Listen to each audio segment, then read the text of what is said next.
University of Texas School of Nursing in Galveston has a remarkable history. It was founded in 1890 as the John Seeley Hospital Training School for Nurses. It was one of the first programs to be affiliated with a major university in 1897. The school was created in response to the growing need for nursing and medical care on Galveston Island, which by this time had become the economic and cultural center of Texas. From that early beginning, the School of Nursing continued to expand and evolved as a leader in nursing education, clinical practice, and research in Texas and across the country. This video focuses on a roundtable discussion with a remarkable group of School of Nursing graduates, the class of 1951, who called themselves the Mighty 10.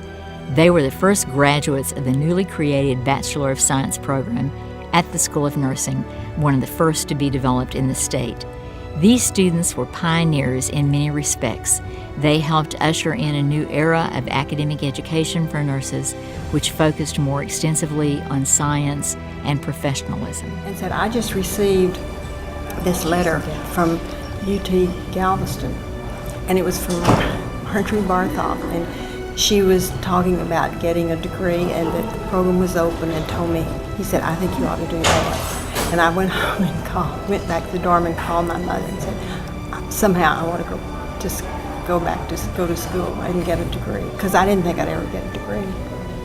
And that was convincing. I think most of us wanted to be a nurse from birth.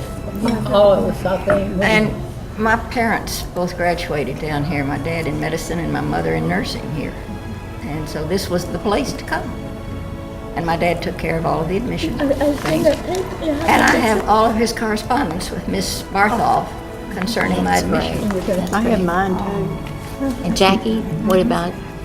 Interestingly, I was in community college at home, junior college they call it then, and was not thinking about nursing.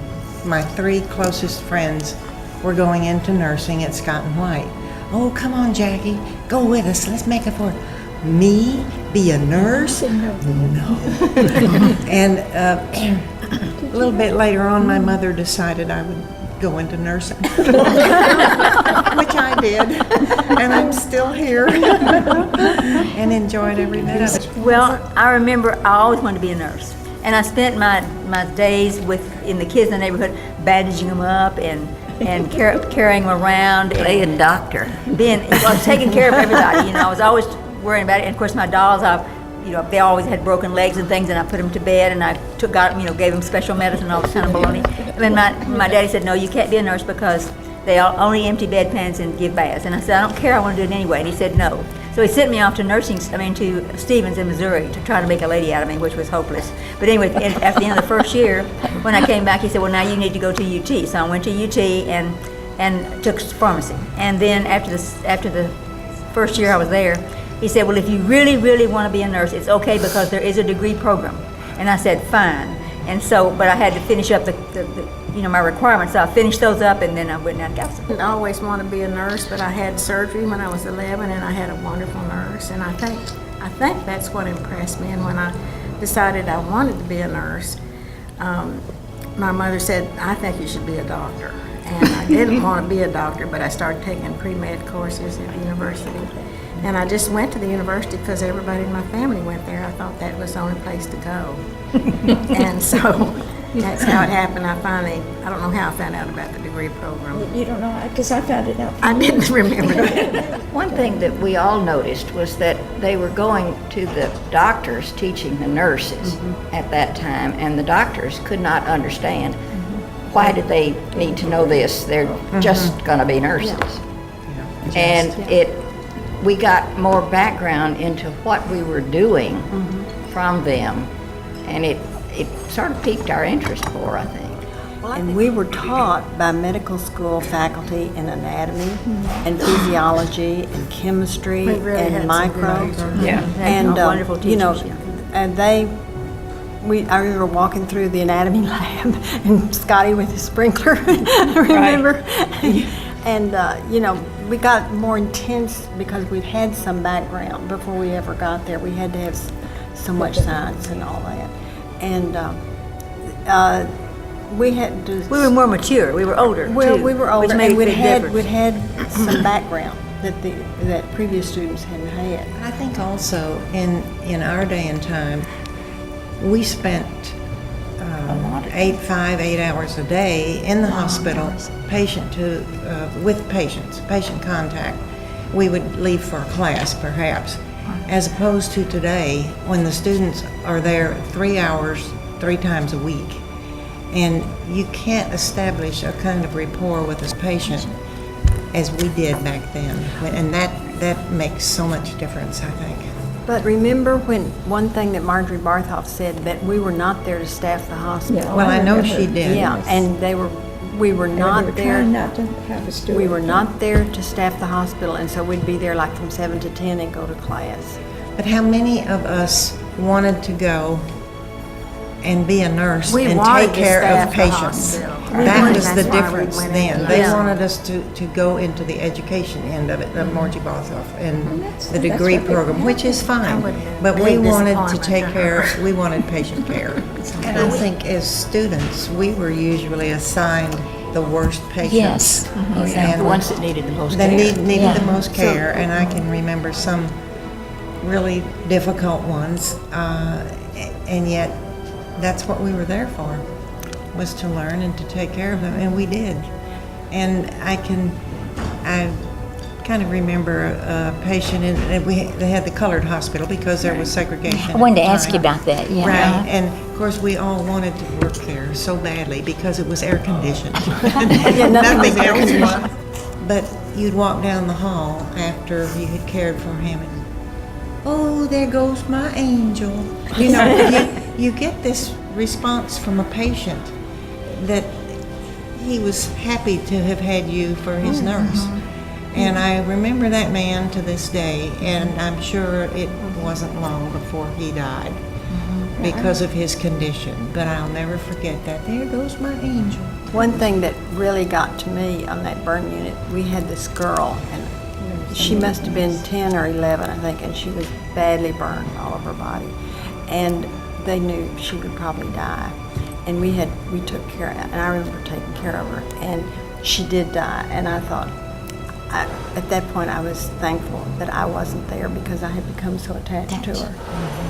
The Burns burn were unit was the tough, toughest yes. for me, because It was the difficult. pain for the patients Patient, was oh. just awful, just awful, and they looked terrible. And they cried. And they And cried, screamed. and their families were so dismayed at what their lives might be, that it was, that was the thing that was the most emotionally hard for me. Oh, I thought I was going to pass out the first day I walked on that unit.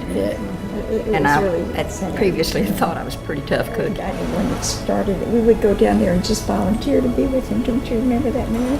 Did you feel, even if you came and went out of the profession, let's say, and would come and go, have you continued to feel that attachment? Oh, that yes, it's still definitely, there? That I can it's- walk in the hospital and the smell just, well, I'm just in seventh heaven. I'm thinking, what can I do? And you know how some people say, I just can't stand the smell of a hospital. And I just love it. But it brings back memories of what we were doing.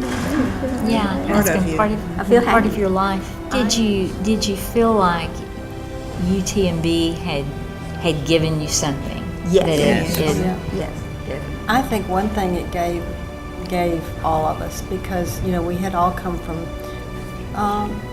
our own different families, and we'd never been exposed to a lot of things, a lot of reality. And when we came here, there were the big wards, and there were people from all over the state with the worst kinds of things. There were young women who were our age who had done terrible things to themselves sexually, and we thought, so people really do this. We were exposed to that and learned how, those things go on, and yet these people need care, they need concern, and what are we doing to help make this a better place just by being there with them? But I remember all the things we'd be exposed to that we never dreamed in our lives before, and it gave us an appreciation for where we had come from and what was out there. talked about the first The first black students, Yeah. and Marjorie Barthoff said, these were students from Prairie View, and you take them with you to the cafeteria. And we did. We integrated them, and this was, they didn't even, well, let's see, my husband had the first African American student in his class, and we did not have any in our class. Just these students who'd come down, I think for psych, wasn't it? We had one in the medical school class when we entered. There was one, just one. Well, they're not teaching the art of nursing, and this is what's missing, and it's why I wanted Mrs. Finke to be named that chair, because I think that's where we learned it. Emily thinks that we just came that way, but I don't think No, when I said that I tried to base my learning lab that I created and everything on Ms. Finke. Yeah. Because No, I mean, I think that that's where we learned a lot of the stuff. Well, I was think from so her. too. I Yeah. think that's where I think maybe we were all compassionate kind of people to begin with. That's just something when But we she were born. stemmed us on. But she taught the art of nursing. And we had a lot more money than we needed, and we've always felt that what we have really belongs to God, and that we're supposed to use it in that fashion. And so we started doing things like that. We still, have plenty, but we haven't given it all away. But we But you reached out to the community. So we put some of it in the foundation for philanthropy type of things. So reaching out to the local community, but y'all do a lot of international. Well, we do both. Not international, especially. Well, yeah, some.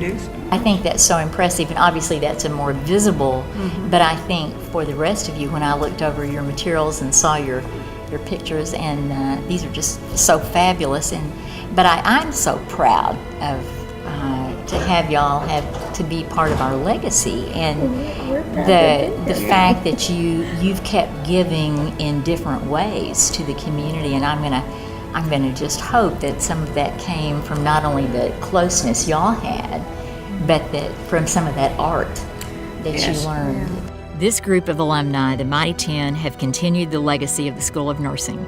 They had significant careers in nursing as clinicians and as teachers in Texas and many other states, and made major contributions also to their communities as volunteers and as alumni. We salute the lives and careers of this remarkable group. Thanks to the efforts of not only the Mighty 10, but decades of other dedicated alumni, the School of Nursing continues to be a leader in innovative nursing education, pioneering some of the first distance education programs for master's and PhD students in Texas. Faculty and students are also involved in collaborative and cutting-edge research in health disparities and health care of vulnerable populations.